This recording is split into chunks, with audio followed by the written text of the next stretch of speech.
gentlemen, welcome to the show, the best AI podcast where we'll continue to grow.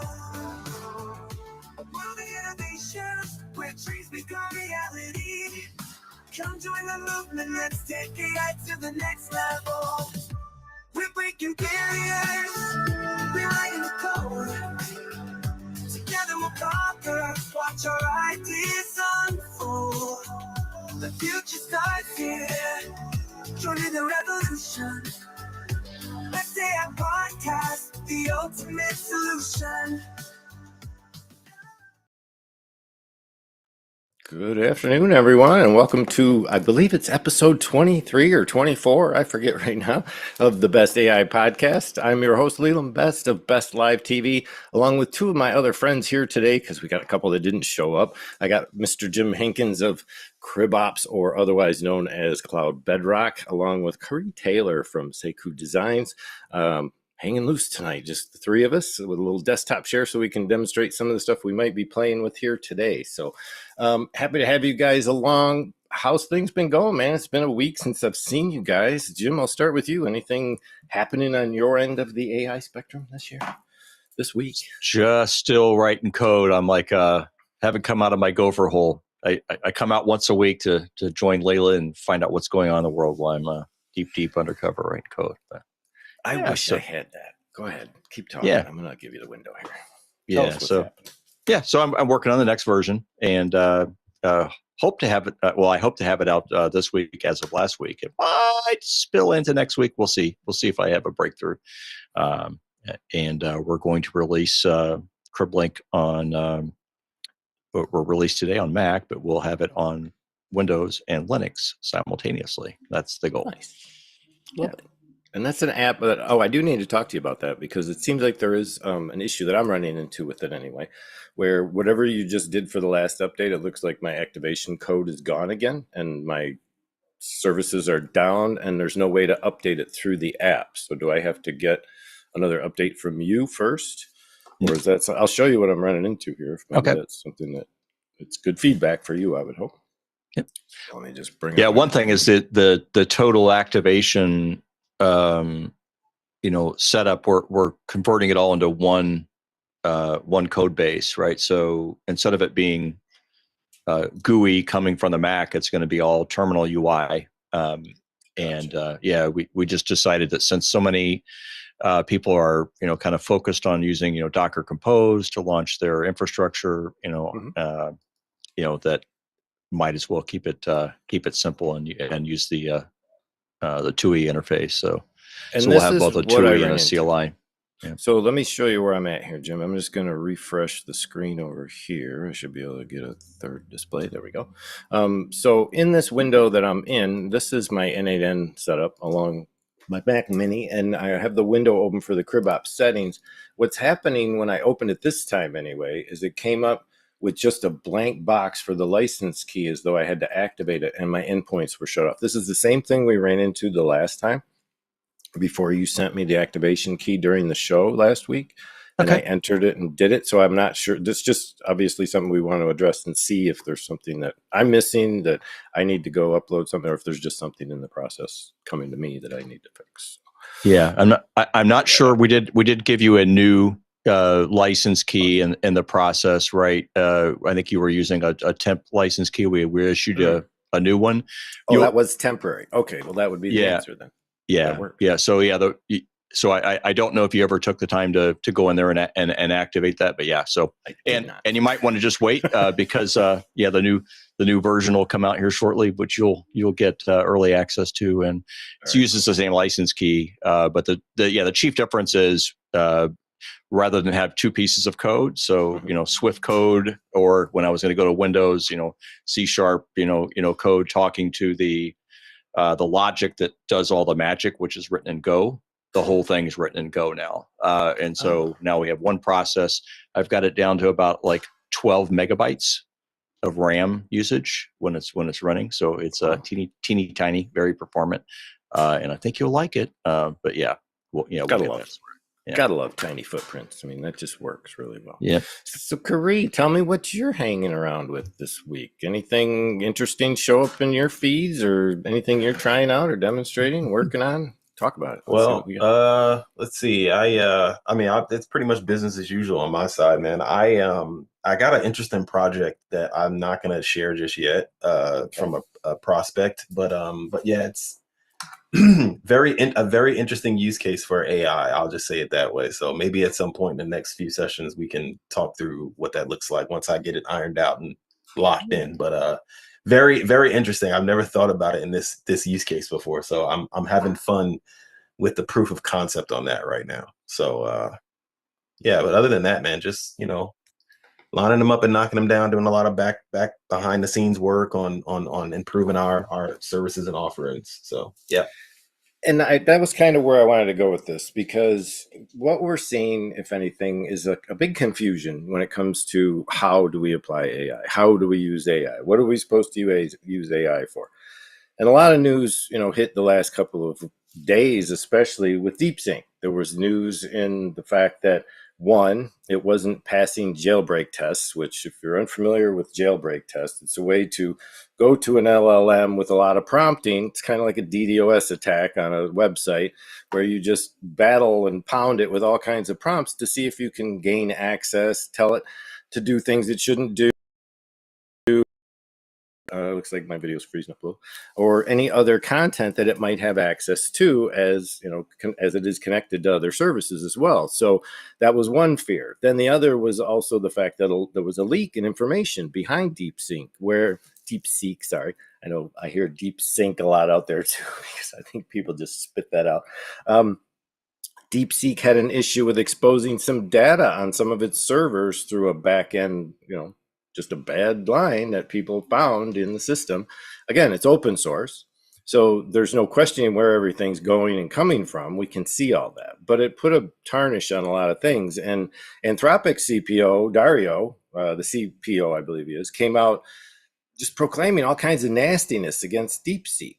And, I think they're scared, honestly. We talked about this last week. We've got Meta claiming, they're going to come out with the best ever. And then we've got OpenAI blocking access to their stuff from anything in China. They're now complaining we shouldn't be sending GPUs to China because now they're going to beat us in the AI race and what have you, instead of just getting scientists and programmers and coders and everybody together to work together on this and try and come up with a final solution to AGI. So, what are your guys' thoughts on this? Do you think it's fair that the U.S. is jumping all over DeepSeek just because they got a couple things wrong? Or, are we tarnishing our own goods here by proclaiming we know it all better? I'm having a really hard time with what's going on in where I'm seeing it in the AI space right now. Jim, I know you haven't spent a lot of time in this, but you're using DeepSeek at home right now, aren't you? Yeah, but in any significant capacity, it was mostly just an interest in getting it wired and but you're running it locally on a local server. Yeah, for sure. Yep. And that was the thing I think we tried to establish last week, is the fact that the security of the software and its privacy to its users is only in effect when you're using either the online version or the APIs. Now, the APIs were down most of the day yesterday in the evening when we were doing the podcast with Ray over at New Oaks. And we realized, because he's going to be adding it to his system as well. And again, a lot of these are distilled versions of a much larger model that's available online. And we have to remember that, the model that they built on their server farm is 600 and some odd billion data points or whatever it is. And that's insane. You can't run that yourself. You need a server farm to run that. So we get more. Well, you could. You can, but you have to spend a little bit of money on your this hardware. Guy could do it. Let this guy build a swarm somewhere in the cloud and he'll take care of it. But there was it seemed like an all-out downright attack against DeepSeek for doing something the other guys just couldn't pull off. You know what I mean? And somebody's ringing me like crazy. I better check and make sure I don't have a message coming in from somebody. No, these are just BS. Sometimes I get these calls while I'm doing a broadcast and it's like, there's no audio. There's no audio. There's no audio.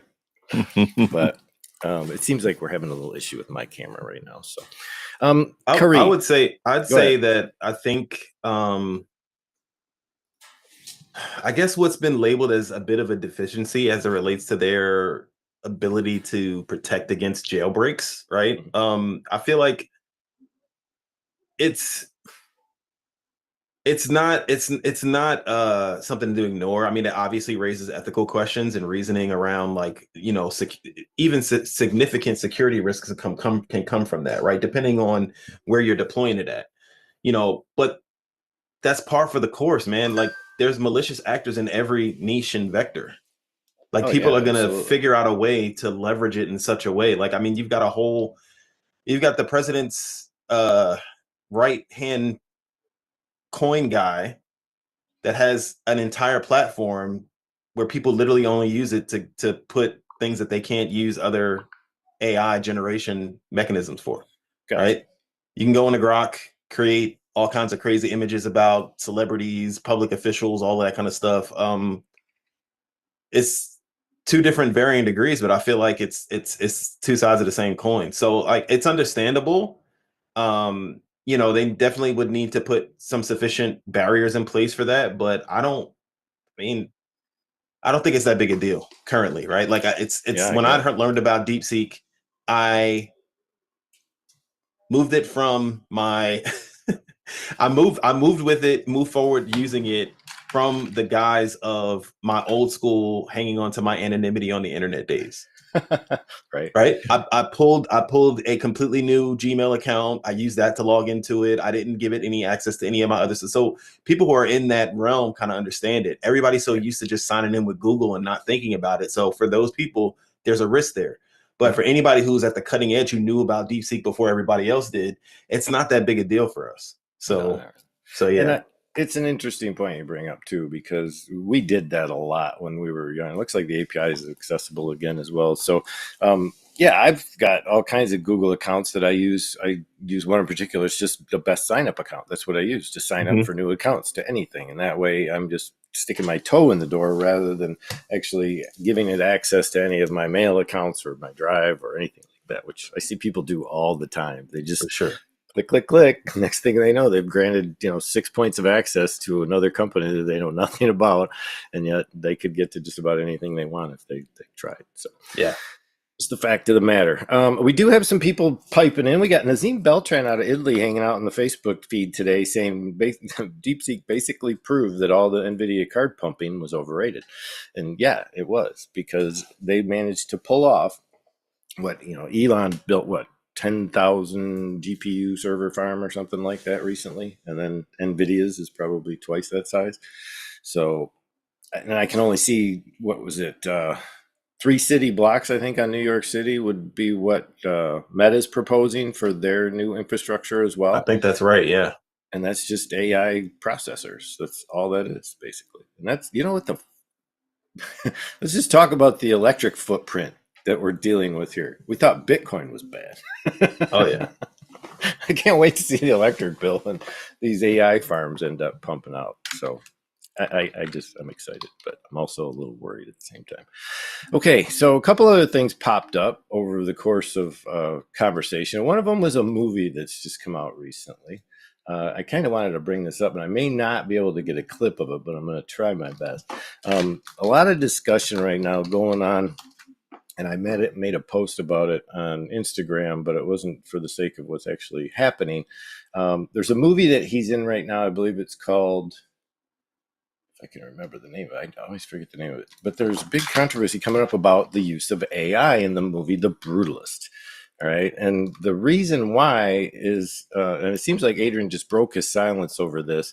And maybe it's a little more ahead of what we think. They were saying that they were using AI to dub the language into the movie while the actors were acting. Now, I'm not sure exactly what scenes. I haven't been able to locate any video to show, it was supposedly post-processing of the movie that took place. So these were areas where they may have flubbed up simple translation in, the conversation, or just didn't express the words properly in their speech, weren't pronouncing them correctly, and supposedly they went back in and overdubbed an AI version of their voices with the correct context of the words that were in the script. So is that a thing? Is that an issue? Is that really a problem? I don't see it as one, but a lot of people seem to be screaming and yelling like it is. I don't see how this is any different than when someone says a line and you see them clearly say something different and they dub over it with the correct word. Yeah. Or when they release, PG-13/R rated movies that now have to be rated to PG-13 or G. Yes. And they're iterations of damn or things like All that kinds they of can't stuff. do, and they dub it in. I feel like this is just the evolution of how this space should work. I mean, and if I'm not mistaken, I didn't look too deep into. I saw an article about this too, and I didn't look too deep into it. But my understanding is that they used, I think it was Revoicer was the AI tool, right? And I feel like I remember seeing something in the article where it said they use this after speech coaching and dialect training. So it sounds like they went the extra mile to get the actors to articulate and enunciate the words the right way, but it just didn't take. Yeah. So they had no other choice but to do it this way. And that's no different from a human voice actor coming in to redub lines for somebody whose voice that they can very well personate. You think about people like Earl, Morgan Freeman, these distinct iconic voices that people specifically make a living off of emulating their voices, and they literally get hired as the approved voiceover person for that person in Hollywood. I don't see how it's any different. Outside of those people being taken out of the the pipeline to do it, but it's par for the course, man. It's more efficient this way. Even Nazim's agreeing with you in the chat over on Facebook, because he's in he sees a lot of these areas. His wife's closely tied to some of the fashion model industry over there in Milan. So there's always conversation about stars and celebrities and things like that going on and what they're up to. But it kind of breaches that barrier that we see in the artistry and songwriting communities as well. They're complaining that there's a tool that's now, it's not outperforming them. Okay. It does good work. It does quality work sometimes, but not always. Jim, what has your experience been just producing little cat images? I mean, I know you were doing some stuff just playing around the other day at home on Focus. Yeah. What do you experience when you're trying to generate images as an artist per se? Yeah. I mean, so my only creative side is in photography, right? So I was kind of blown away at how quickly you could generate, some pretty photorealistic images just using a tool are they like perfect? that, right? But are they good? I mean, do you think you're doing better than an artist or a photographer could do? I guess it depends on what you're after, right? In my case, exactly. I'm not trying to make a photorealistic version of my cat.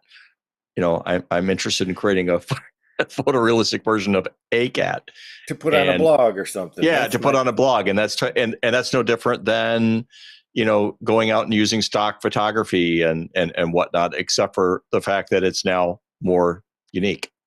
Or your cat has 5 legs now instead of 4. Well, yeah, there's that. The reason I have a cat with 3. Yeah, and real life. Okay. Yeah, I see that all the time. But the reason I keep bringing this up, and I may be sounding like a drowned rat or whatever you want to call me right now, I keep bringing it up because I still hear artists complaining. I still hear songwriters complaining. I still see all this, and yet I keep looking at what they're doing, and they're doing the exact same thing with older songs, with older art. I mean, was it Pablo Picasso died in 1973? How many people thought he was like from the 1500s? A lot of people out there would probably say Pablo Picasso was some old guy, like Rembrandt that was painting way back in the 17th century or something.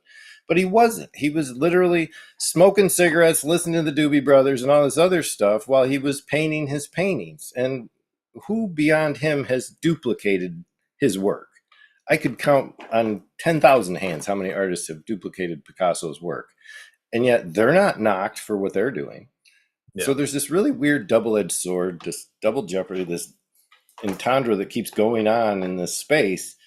and I'm just kind of over it. I just want to tell people, just stop, just stop this Yeah, nonsense. I mean, I feel like it's Doesn't the make same sense. type of thing that they used to use. I mean, when the film industry first started, right?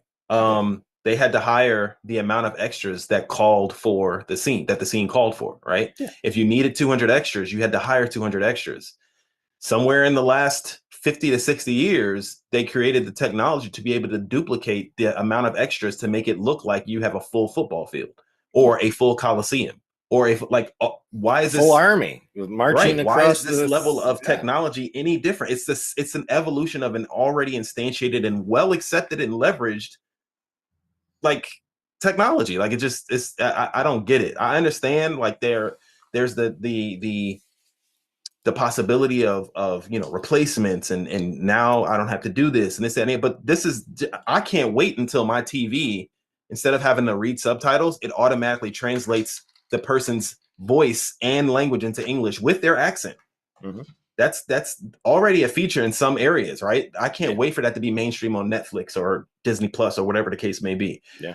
I'm very much old school kung fu flick Channel 5 from the East Coast kid, right? But at the same time, as much as I can understand the word shay, I don't want to have to read it over and over and over again on what it means. You know what I mean? So yeah. Yeah. No, I thank you for that, because I'm an artist. I'm a graphic artist. I'm also somewhat of I'm a poet, and I'm also somewhat of a musician. I sing. I try to play guitar, but I'm no good at it. And yet I will sit on Suno and I will make music, and I enjoy the crap out of it. I can sit there all night, literally, and write songs. And it's not like I'm this really cool songwriter now, but I enjoy what I'm creating. And I think that's all that really matters in a creative sense, that if you're receiving joy from what you're doing, and that's something that your talent can shine in, then God forbid, just go for broke and do whatever you can with this stuff and just create, because That's it, man. it's That's it. it's opening up a whole nother door for people who couldn't do this before. And this is where I wish people would learn to shame themselves a little bit about this as artists. What about those people that always wanted to be an artist and couldn't be? And yet now they can express in words, and I'm going to freeze up right in the middle of this, express in words exactly what it is they want to show people. And now they can, because they can describe it and detail and have it demonstrated right in front of them, thanks to the technology that's involved with AI. So I couldn't ask for better. Jim, have you got anything else you want to tell us? What your next adventure in AI is going to be? I'd really like to know where you think you're seeing yourself jump into next in this market. Yeah, well, I mean, obviously, I'm creating some code in this space, but it's more of a plumbing, type of code, right? So Mhm. so selfishly, the first thing I'll be doing is just trying to then, build various examples that would apply in the space of, mostly because we have a niche in the hosting side of local businesses in instruction, and so, working with automation that would make sense and help in that space, right? And then tie that together with our solution, because we're, like we talked about earlier on the DeepSeek side, there's that there is an audience that's concerned about data privacy and those kind of things, but then there's also an audience that enjoys working with technology and doesn't want to spend an arm and a leg, in a house and a car in order to play with these things. So there's a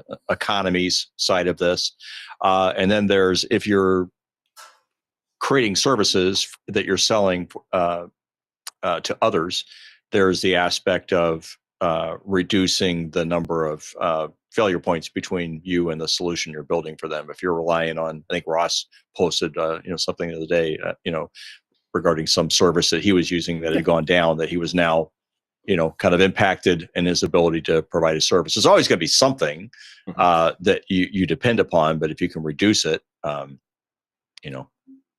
your overall service availability will go up, right? And that's why I bring you guys on here. We have Jim as an IT specialist, back-end developer. We've got Kyrie, who is a front-end developer, more of UI and access from the public facing side. Myself, I'm into video and audio and you name it. I'm graphic when it comes to creating content. And then we've got other guys like Chris, who's a DJ who runs a marketing business. We've got Ross, who runs strictly a marketing automations agency. And he comes from a back end of like insurance where he sold a business completely and got out of that business. And yet he still serves that industry because he knows it so well. And my point being here is that if you have a skill that you can apply in AI in any way, shape, or form, now is the time to do it. Because currently, I'll just give an example. N8N is a software that we use regularly, and we're going to wrap this up here in about 5 minutes. We use it for backend automations. We run it in our internal labs, and N8N must have just received some funding or something because they just gave their effective, let's say, what they're going to do for 2025. And they're expanding tremendously on their product development, along with a lot of other access points in there. But I think what we're realizing is that people who are new to automations are searching for these automation systems. If you go out and make an N8N video right now on how to do automations, don't be surprised if you get hundreds of thousands of views within the first week of posting that video, because that's what's happening right now. It's that much open to really everyone wanting the data and not having enough to get, because not enough people are putting it out there. So if you're a content creator, right now is the time to work on AI and automations, because a lot of people are making a lot of money doing so. So, Curry, you want to bring us home with anything that you're going to be poking into in the next couple of weeks when it comes to AI? What's got your interest peaked, and something you might want to be looking into in the next 30 days? Yeah, or so? I've been very interested in the increase in interest and development around the video space specifically. I think we talked about the approach that a lot of these AI video creation tools are using, where it's the end user can kind of create their own story. I'm seeing that in some smaller spaces. So I've been exploring some of that as it relates to how I can create posts that my audience may interact with to kind of drive the post. It's the early stages on that. That's different from the previous project I was talking about, but that's extremely intriguing because it allows a level of bespokeness to the content that gets shared that we currently don't have. Right? Mm-hmm. You see something, that's what it is. You can watch it as many times as you want. It's not going to change. But being able to do that on the social media is a very interesting prospect to me. Gotcha. Yeah, and there's been a few new ones that have come out recently, and I'm not even up on some of them, honestly. And we'll be reporting on those. Let's do that next week. How about for next week? We're going to kind of fun. Hopefully, Lee will be able to be here next week. Lee, if you're watching, we were expecting you, but I'm going to put you to task next week. So we will talk about the latest in AI video generation, which we have a lot of new players on the block. So we're going to have to go through at least a few of them. And there are ways you can do it in-house as well. So we'll look into some of those capabilities also when we get back next week. So guys, I appreciate you being here as always. Jim, you want to tell us what is the update version we should be looking for on CribOps? If you're not familiar with Jim's app, head over to cribops.com. Yeah, so it'll actually be version 2 because because of a significant changes we're making, right? So we'll launch a version 2 on our website. You'll be able to get it there for both Linux, Mac, and Windows when it's released. Yeah, love it. And Curry, you got anything to offer this time, or a website that people can go visit, or where should they find you today? Yeah, sure. Anybody who's interested in kind of seeing what I'm about and my company, you can find us pretty much everywhere that you can find somebody at seikudesigns.com. Seikudesigns.com is my website. Yeah, that's pretty much it. Very cool. So you can book a consult right there in the big blue button over on his website. And if you want to get a hold of me at any time, just look me up at Best Studios LLC. But you're going to find the domain's down right now because I have it in maintenance mode. So best yet, just head over to Best AI TV, where you can find all of us on the website and get your notifications by hitting that big fat green button in the middle of the screen. Scroll down and you'll find all the locations you can find us on Facebook, YouTube, the live stage, which is available at any time. If you're not on social media, you can just come in here and watch us on our own hidden stage where you don't have to deal with all that extra mess. Along with our versions that will be coming out shortly, we have the last season's audios are up, but we do not have any audios for this season up and available at this time because we're just kind of running with the YouTube podcast system currently, and we may use that community as well. So if you want to reach out to us on YouTube, leave a comment or hit us in the community. But you can find all of us here on the webpage. Oh, Jim, you were there. I don't know what happened. Let me just reload this. Maybe I need to republish. Maybe There my you are. See? maybe my I just license reloaded it. expired. No, well, there's that. I just reloaded and I pulled Brad away because Brad Slows has been doing very well on his Awaken Nation podcast. He's actually in the top 10% out at Spotify, so go check him out. Chris will be irregular. The wedding DJ is busy, so we're just letting him do his thing. And when he comes around, if he's not sleeping in the morning, he'll stop by. And we also have Kyrie again as the coder. So we've got them all listed there. Just simply follow the links, and that'll get you where you need to go. So until next time, guys, thanks again for your time. This has been the Best AI Podcast. Just come on by next week, Wednesday at noon. We're here every week, so we'll be here. Take care. See you next time, guys. Get the screen to do what it's supposed to do. We're breaking the mold. With AI fusion, let the story unfold. From art to business, the future is here. Unlock the potential, make it crystal clear. It's time to fuse, let the sparks ignite. AI in action, reaching new heights. Love and business blending into one. AI fusion, the journey's just begun.